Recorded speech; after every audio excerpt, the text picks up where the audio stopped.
ఈరోజు పల్లె నుండి పట్టణం వరకు తెలంగాణ రాష్ట్ర వ్యాప్తంగా కేటీ రామారావు గారి జన్మదిన వేడుకలు ఘనంగా జరుపుకున్నారు. అందులో భాగంగా నకరేకల్ మాజీ శాసనసభ్యులు చిరుమర్తి లింగయ్య గారు తన ఇంటి నుండి కార్యకర్తలతో బయలుదేరి నాగట్పల్లి హెడ్ క్వార్టర్ బస్టాండ్ వద్ద టపాకాయలు పేల్చి కేక్ కట్ చేసి ఘనంగా కల్వకుంట్ల తారక రామారావు గారి జన్మదిన వేడుకలు జరిపారు. ఈ కార్యక్రమంలో మాజీ సర్పంచులు, మాజీ ఎంపీటీసీలు, గ్రామశాఖ అధ్యక్షులు, వార్డు మెంబర్సు, కార్యకర్తలు భారీ ఎత్తున పాల్గొన్నారు.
ఈరోజు తెలంగాణ ఉద్యమ నాయకుడు, ఈ ప్రపంచానికే తెలంగాణ పరిచయం చేసిన వ్యక్తి, ఐటీ రంగంలో ఈ తెలంగాణ రాష్ట్రాన్ని భారతదేశంలో ఒక అగ్రగామిగా ఉండాలని నిలబెట్టిన గొప్ప నాయకుడు మా BRS party working president KTR గారి యొక్క జన్మదిన సందర్భంగా నార్పల్లి మండలం మండల పార్టీ అధ్యక్షుడు కర్ణాకర్ అధ్యక్షతన కేక్ బర్త్డే సెలబ్రేషన్ కార్యక్రమం ఏర్పాటు చేయడం జరిగింది.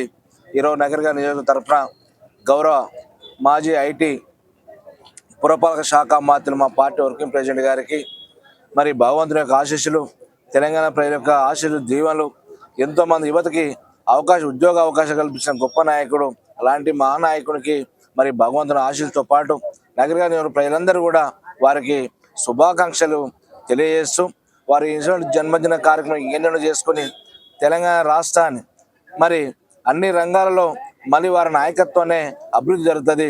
ఈరోజు 7 నెలల్లో రాష్ట్రంలో ప్రజలు ఏ రకంగా ఉన్నారు, యువత ఏ రకంగా వలసపోయే పరిస్థితులు వచ్చినాయి, ఉద్యోగం లేక ఐటీ కంపెనీలన్నీ మూతపడే పరిస్థితికి ఈరోజు కాంగ్రెస్ ప్రభుత్వం వచ్చినాక ఏర్పడ్డది. అనేక రకాల రైతు కార్యక్రమాలు కానీ, అనేక రకాల మహిళలకు ఇచ్చిన హామీలు కానీ ఏ ఒక్కటి కూడా నెరవేర్చకుంటే ఈరోజు 7 నెలల నుండి ప్రజలను కానీ తప్పుదోవ పట్టించే విధంగా, మభ్యపెట్టే విధంగా వాళ్ళకు మాయం మాటలతోటే కాలయాపన చేసే పరిస్థితుల్లో ఈ రాష్ట్ర ప్రభుత్వం, ఈ ముఖ్యమంత్రి గారు కాలం గడిపే పరిస్థితున్నారు. ప్రతిదీ కూడా ప్రజలు గమనిస్తారు. ఖచ్చితంగా రాబోయే రోజుల్లో ఎప్పుడైనా స్థానిక ఎలక్షన్లో ఆ పార్టీకి గుణపాఠం చెప్పే పరిస్థితులు ఉన్నారని చెప్పి ఈ సందర్భంగా తెలియజేస్తున్నాం. ఇప్పటికి ఎమ్మెల్యేలు ఏ నియోజకవర్గ రాష్ట్రంలో కూడా నియోజకవర్గ స్థాయిలో పోయి మరి ప్రజల ముందు తిరిగే పరిస్థితి వాళ్ళకి మొహం లేదు. గతంలో మేము చేసిన కార్యక్రమం ఏతున్నాయో వాటికే మరి పలకలు మార్చి మళ్ళీ పలకలు ఇస్తూ తప్పితే కొత్తగా నిధులు తీసుకొచ్చి గ్రామాల అభివృద్ధి కోసం వాళ్ళు ఇచ్చిన హామీలుగా నెరవేర్చే పరిస్థితిలో మరి ఇలా తెలంగాణ ప్రభుత్వం లేదన్న సంగతి స్పష్టంగా కాంగ్రెస్ పార్టీ స్పష్టంగా కనబడితే ఏమైనా మూటలు నింపుకొనడం ఢిల్లీకి పోయి మూటలు అప్పచెప్పే పరిస్థితిలో ఉన్న తప్పితే తెలంగాణ రైతాంగం పరిస్థితి ఏంది? ఇలా 24 గంటల కరెంట్ అని చెప్పి కరెంట్ ఉండలే, నాణ్యమైన కరెంట్ లేక మోటార్లు కాలిపోతున్నాయి, స్టార్టర్గా ఆరిపోతున్నాయి. పొద్దున్న లేస్తే మోటార్ రిపేర్ చేసి తప్పితే రైతులకు ఇంకా వేరే పని లేదు. ఇలా రుణమాఫీ అని చెప్పి రుణమాఫీ తోటి కొంతమందికి ఇచ్చి కొంతమందికి ఇవ్వకపోవడం, దాంట్లో రేషన్ కార్డు అని చెప్పి ఆప్షన్ పెట్టి ముఖ్యమంత్రి లేదంటాడు, ప్రభుత్వం రేషన్ కార్డు లింక్ పెట్టి ఇలా కొంతమందికి రుణాలు ఇచ్చారు. గతంలో ఎవరంటూ చూడకుండా శాశ్వత పద్ధతిలో కేసీఆర్ గారు ఇస్తే ఇవాళ ఈ ప్రభుత్వం ఆంక్షలు పెట్టి ఇలా రైతుల గొంతుకు వస్తుంది, కరెంట్ ఉండలేదు. ఇలా అనేక రకాల ఇబ్బందులు రైతాంగం ఎదుర్కొంటున్నా కూడా వాళ్ళకి ఏమాత్రం పట్టింపు లేదు. గ్రామాలలో వర్షాలు లేక నీటి ఎద్దడి ఉండి ఇలా వ్యవసాయ పంటలు నీళ్ళు లేక అన్ని రకాల ఇబ్బంది పడే పరిస్థితి ఇలా కాంగ్రెస్ ప్రభుత్వం అంటే పాత రోజులంటే ఈ రకంగా ఉంటాయని చెప్పి మరొకసారి వాళ్ళు గుర్తు చేసినని చెప్పి తెలియజేసుకుంటాం. ఇలా గౌరవ వర్కింగ్ ప్రెసిడెంట్ గారికి మరి ఆర్థిక జన్మదిన శుభాకాంక్షలు తెలియజేస్తున్నాం మనస్ఫూర్తిగా.